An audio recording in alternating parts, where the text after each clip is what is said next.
Hace unos días andaba por la calle, como quien dice, cuando me encontré con este Renault 14 superviviente, la respuesta de la marca Gala al Golf de Volkswagen. En este vídeo vamos a echarle un vistazo rápido montándonos a bordo, pero antes conviene contextualizar brevemente el modelo. Así pues, el 14 nace para ser el rival directo de la primera generación del Golf, lanzado 2 años antes que el Renault, momento en que aparece el segmento C de los vehículos compactos, coches de unos 4 metros de longitud con cierta vocación familiar y polivalente. Podemos considerar al Renault 6 como el primer y anterior antecesor del 14, aunque no sería estrictamente hablando un compacto. En el 83 el 11 tomaría su relevo, consolidando este tipo de vehículos como la categoría superventas de la mayoría de las marcas.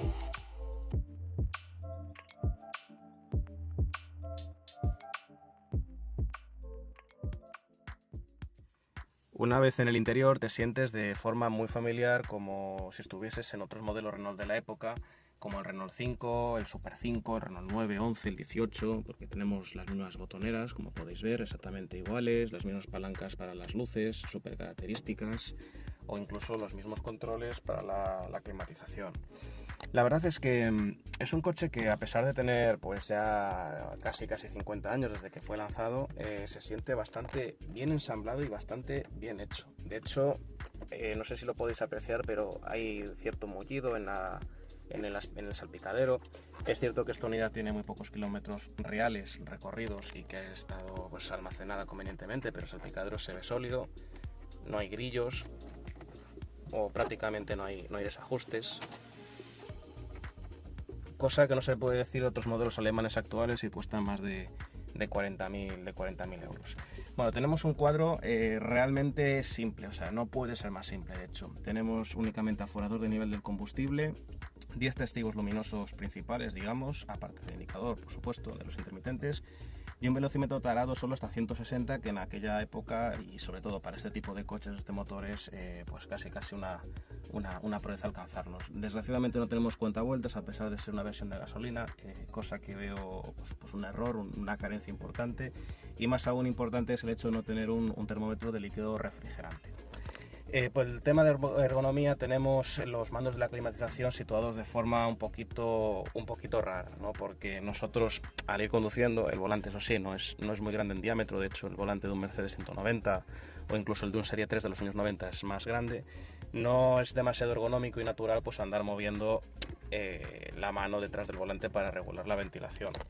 Por lo demás, bueno, la radio sí que tiene un hueco, un sitio bastante accesible. El aireador, aquí tenemos la salida de aire bastante bien localizada, por así decirlo, desde el punto de vista de la efectividad, pero podrían haber dejado la climatización un poquito más en el centro para no tener que meter la mano justo detrás del volante. Las palancas son muy cortitas, como las del Renault 5 Copa Turbo, que grabé hace ya un tiempo, y son bastante cómodas de accionar, aunque estas dos están bastante juntitas, pero bueno, no admite quejas en ese sentido. Y lo bueno es que sí que tenemos una sensación de amplitud pues bastante grande, o bastante más grande que en un R4, por ejemplo, a pesar de que las dimensiones exteriores son bastante contenidas. Otro puntazo es que tenemos una radio original y de época. Esta radio tiene más de 40 años y aquí la tenemos con cassette, que aparte creo que funciona. No es nada habitual encontrar radios así, se están empezando a pedir bastante por ellas, así que es un puntazo. Y si seguimos un poquito más abajo, vemos una caja de cambios de solamente 4 velocidades más, obviamente la marcha atrás. En los años 70, incluso en los 80, tener una quinta velocidad era prácticamente un lujo. De hecho, en los R9 y R11 se anunciaban atrás las 5 velocidades como un atributo de venta. Tenemos el característico fuelle de goma que también podríamos encontrar en un R11, por ejemplo, y que no está nada mal. Y bueno, la palanca sí que tiene pues una distancia al volante pues bastante bien conseguida. Un hueco muy amplio por aquí abajo para dejar alguna cosa. Lo que pasa, si lo dejamos en el fondo, pues sí que nos queda muy a desmano. Y aquí tenemos pues la guantera, con una capacidad también pues relativamente buena. Detrás tenemos un espacio pues relativamente amplio para 4 pasajeros, sobre todo teniendo en cuenta las dimensiones del coche. Y lo que sí tenemos es pues muchísima luminosidad.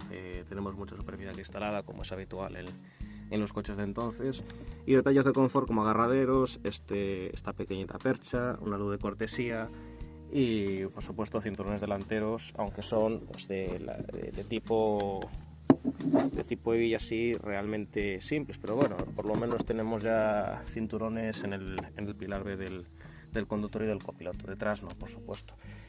Una cosa que también me llama la atención es el cenicero a ambos lados del coche, en cada puerta, cosa obviamente muy común con otro tipo de modelos, y que era un accesorio completamente de confort y de lujo hace 50 años. Las puertas tienen este tipo de Sky, que no está nada mal, es plástico obviamente, no es cuero, pero no está nada mal, y esto, aunque no sea aluminio, pues da una apariencia de calidad bastante bien conseguida. Por supuesto no tenemos elevadores eléctricos en este caso en ninguna de las plazas, pero bueno, tampoco admite mayor crítica en este sentido. El tacto de los asientos es como en todo francés, realmente blando, o sea, el mullido es típicamente francés. Ya sin ver el coche, sin saber de qué marca es, te das cuenta de que estás en un coche francés por la forma de los asientos, que recoge un poco el cuerpo en los laterales, pero con un mullido realmente blandito. Y esta es la visión que tendría el conductor, con un volante, como os comentaba antes, que no es nada grande para la época del coche, y digamos con la radio ahí como digamos elemento principal de la consola central, y la climatización escondida tras el volante, que ergonómicamente no es lo más conveniente, pero bueno, ahí está. Esta unidad estuvo aquí matriculada en Pontevedra en el año 81, un aspecto que me encanta, las matrículas provinciales, puesto que cada vez se importan y se compran y venden más coches clásicos y pierden por el camino no pocas veces su matrícula original, con lo cual es un aspecto a tener en cuenta. Tenemos unos pilotos, por supuesto, de cristal, que nunca se volverá opaco como el plástico, muy similares a los que adoptaría después el R9 y no muy diferentes a los del R18, sin ningún tipo de alarde imaginativo, es decir, son realmente simples, su intermitente con tornillo por supuesto, y el foco principal, que en este caso tiene bombillas H4 ya, si no me equivoco. No pocos años atrás, incluso en esa época, los R4 equipaban bombillas completamente convencionales, como montaba por ejemplo el Renault 4x4, con una iluminación pues realmente lamentable.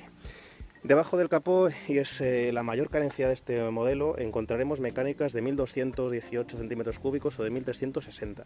En este caso, obviamente, como podéis ver, el coche lleva sin andar pues bastantes años, es un coche que ha estado almacenado y conservado en parado, y por eso obviamente ya no tenemos directamente ni batería y necesita una puesta a punto importante, pero vamos a encontrar potencias de como mucho, dependiendo del año de la versión, de 70 caballos si no me equivoco.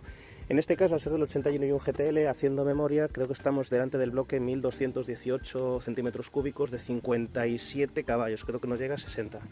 Por supuesto, con carburador, podéis ver aquí bueno, las correas auxiliares para la electricidad, para la electrónica, la alimentación, bobinas y demás, la admisión, el radiador, creo que es bastante grande, ¿no? En unas dimensiones pues relativamente grandes para el coche que es, y el acceso a los diferentes elementos mecánicos pues totalmente accesible, como viene siendo las bombillas de los focos, ahí las podéis ver, o los vasos de expansión y demás, que son realmente accesibles.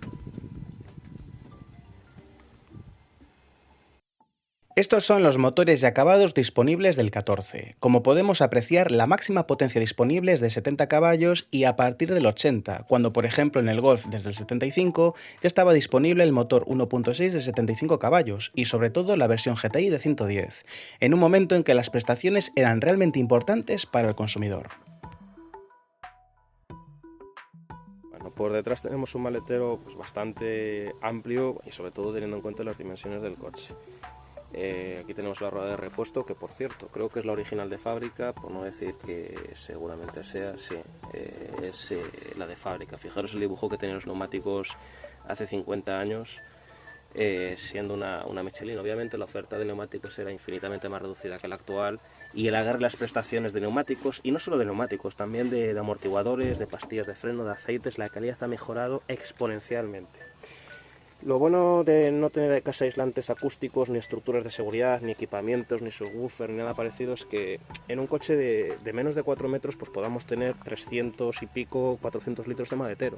Con lo cual, en unas dimensiones reducidas, en poca longitud, tenemos una capacidad de carga pues sobresaliente. A modo de cierre, os voy a comentar muy rápidamente 4 curiosidades del Renault 14. La primera de ellas es que fue desarrollado en colaboración con Peugeot, en teoría un rival directo de primer orden. La segunda es que en Francia se publicitó con el nombre de Coche Pera, haciendo referencia a su diseño, lo cual no fue muy acertado. En tercer lugar, el acabado GTS ofrecía elevalunas eléctricos delanteros y cierre centralizado, todo un lujo en 1976. Y por último, fue el primer Renault con motor transversal. Como siempre os digo, la mejor forma de agradecer es comentando y compartiendo este vídeo. No olvides suscribirte al canal para futuras entregas. Un saludo.